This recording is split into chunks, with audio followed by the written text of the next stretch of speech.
Now, bullying is something that has gotten to be a big issue politically speaking, politically speaking, for the last couple of decades, predominantly coming out of the public school system.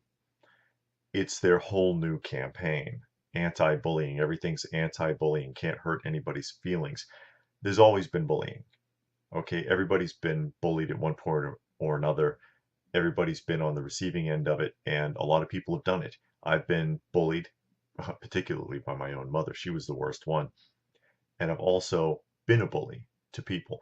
And we'll talk about that in more detail later on, because this is too broad of a scope to cover in one short video. But I have some stories that fall in with this and why these new programs simply just do not work.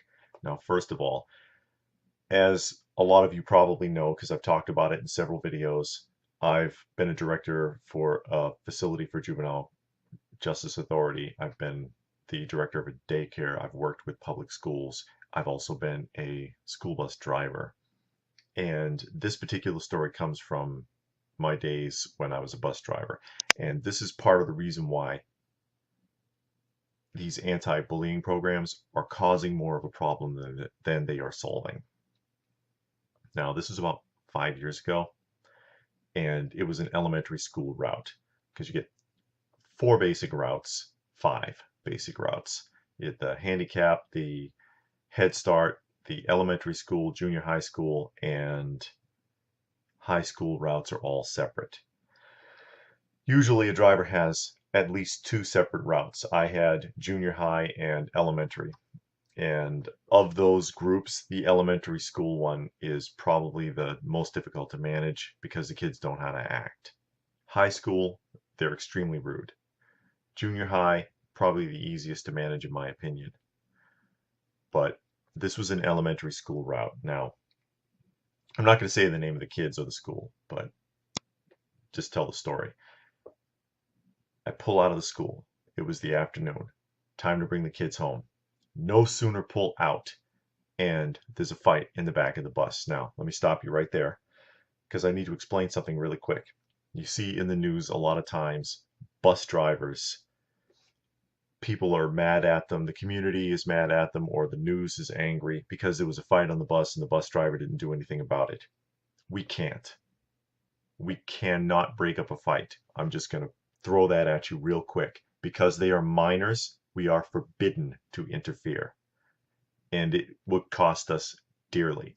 If I ran to the back of the bus and grabbed them both by their coats and pulled them apart, I'd be sitting in front of a district attorney explaining why I shouldn't go on a permanent child abuse registry. No bullshit. It is that severe. So when you hear about these things where some high school, some kid got beaten really badly, and they're like, why didn't the bus driver do anything? There's nothing he can do. Especially since most of these bus drivers, the majority of them are retired folks. They're old. They're really old. There's not too many people that are around my age or younger driving school buses. At least not anymore. It's like a retired person's job, mostly. And the only thing you're allowed to do is use yourself as a human shield without touching either of them, mind you. And you're not going to see some 79-year-old guy taking a beating from a high school student to keep him from getting hit. Just making the point, we can't touch the kids. So I can see in the mirror, they have the big mirror right above where you're sitting. So, and that mirror is actually so that you can watch the students. And he is just windmilling down on this kid in this seat way in the back. And I'm like, oh, here we go. And I get on the CB radio, the only thing I'm legally allowed to do. This is such and such and bus number, this and that. Just pulled out of the school, going right back. There's a fight. Have them ready. And they said, okay, we'll call the school. So I'll turn around the bus, right? Pull in, and the principal and the school social worker are waiting for me. And they get on the bus, and basically what happened was 2 students. One was a 5th grader. One was a kindergarten student. He was like 5. And the 5-year-old is the one that was getting pummeled. He was laying down in the seat. The kid grabbed him and pulled him back and pushed him down in the seat and pounded on him. And the kids all knew this was coming because he had been saying that he was going to kick the kid's ass since lunchtime. but they still put him on the bus together. They talked it out, and then put him on the bus anyway, and the kid beat the hell out of him because he doesn't care. So we're on the bus, and they want to know what happened. It was explained. I explained what I saw. The kids explained what they saw, and they pull them both off the bus, right? Now, they pull them both off the bus. Both kids got written up. Both kids got suspended. And they wanted 2 write-ups from me also for misconduct on the bus for fighting. And it's like, the younger boy didn't fight. It's my understanding that he was defending himself, blocking himself at first, and that after he had been getting pounded on for however long, he tried to hit back. Even though this kid must have had 100 pounds on him. Like I said, 5th grader versus a 5-year-old kindergarten student here. Okay? And because he made an attempt to defend himself, he violated the school's zero tolerance fighting policy. And I was like, that is completely asinine.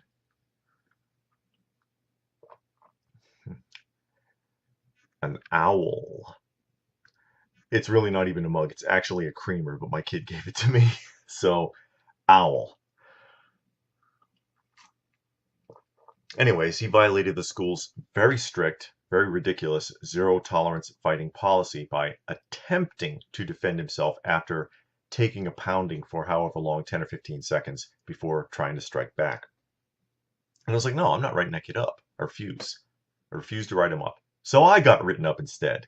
I got written up for refusing to write up a kid, for a 5-year-old, for defending himself from a 5th grader who had at least 100 pounds on him, trying to beat the hell out of him. All right? And then they wrote him up anyway, on my behalf. That's how the system works, and that's why it does not work. What have you just taught this kid? What have you just taught this kid? You taught him to be a coward. By the way, they both got suspended. I forget if I mentioned that. They both got like a 3-day suspension. You taught him to be a coward.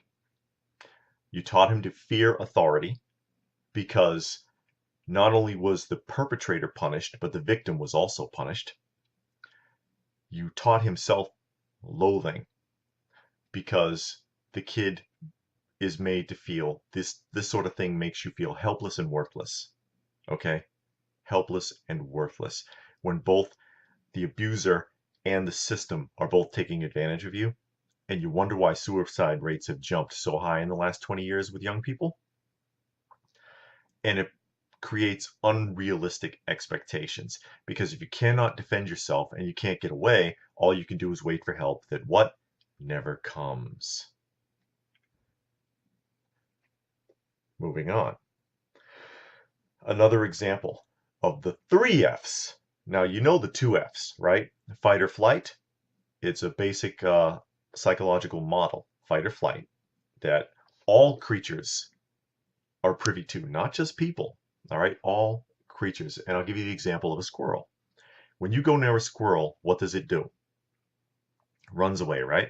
Doesn't want nothing to do with you. You're a big animal. It doesn't know your intentions. It runs. Catch one. Catch one and see how it acts. Have you ever seen that? I have. I've seen someone grab and try to handle a squirrel, and it will scratch and bite like it's the end of the world. It will fight like there's no tomorrow. That's fight or flight. You defend yourself or you run away. But there is a new F on this model. It's called freeze. In my opinion, I think there's 3 F's. I'm calling that out. If anybody tries to coin that, I'll sue. But no, getting serious again here. 3 F's, right? And here's the example of that. I've also worked with other students. Like I said, I've been involved with juvenile justice and foster care system. I don't know if I mentioned that I was involved in the foster care system. But anyway, 12-year-old boy being abused by a 10-year-old boy. And he comes to me and he tells me his story, and he's in tears and he's a mess and he's filthy. What the hell happened to you? Tell me what happened. This other boy was throwing trash on him. And I'm like, okay, help me out here, explain the whole scenario. So this other kid's throwing trash on him from inside of a dumpster. Where were you? Outside the dumpster. And so I'm like, okay, common sense. He's in the dumpster. You're out of the dumpster. He's 10, you're 12. Him being in there is at a disadvantage. Why didn't you try to defend yourself? Well, I'm not allowed to. We can't fight. He's right, they can't, because they'll get in as much trouble as the person who started it. All right, legally speaking, he's right. Morally speaking, he's not. Let me just point that out. If he's in the dumpster, you had the advantage to escape. Why didn't you run away? I don't know. And he couldn't answer the question. He did not have an answer. I'll tell you the answer. It's what I just said with the 3F model. Froze. He froze. He was frozen. He could not fight, and he did not take flight. Why didn't he take flight? Because he's been instructed to do what? Wait for someone to come and help him. But in the real world, the authorities aren't there. They're not there most of the time. And even when they are, they're not going to help you. As was pointed out in my previous story about the kid on the bus. Who helped him? He was punished for defending himself. Is that fair? Is that right? That's your anti-bullying programs, and you're paying for it. How much money is dumped into public schools? From your tax dollars, from lottery sales, from charity donations, and bake sales. Oh, I'm sorry, they don't have bake sales anymore, do they?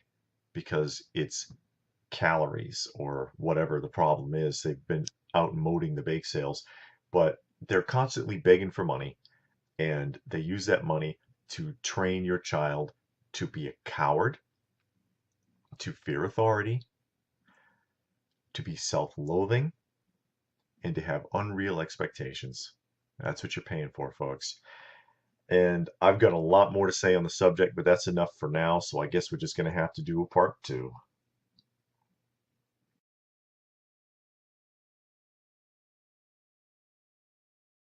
Stories that fall in with this and why these new programs simply just do not work. Now, first of all, as a lot of you probably know, because I've talked about it in several videos, I've been a director for a facility for juvenile justice authority. I've been the director of a daycare. I've worked with public schools. I've also been a school bus driver. And this particular story comes from my days when I was a bus driver. And this is part of the reason why I've been bullied, particularly by my own mother. She was the worst one. And I've also been a bully to people. And we'll talk about that in more detail later on, because this is too broad of a scope to cover in one short video. But I have some school system. It's their whole new campaign. Anti-bullying. Everything's anti-bullying. Can't hurt anybody's feelings. There's always been bullying. Okay, everybody's been bullied at one point or another. Everybody's been on the receiving end of it, and a lot of people have done it. Now, bullying is something that has gotten to be a big issue politically speaking, socio-politically speaking, for the last couple of decades, predominantly coming out of the public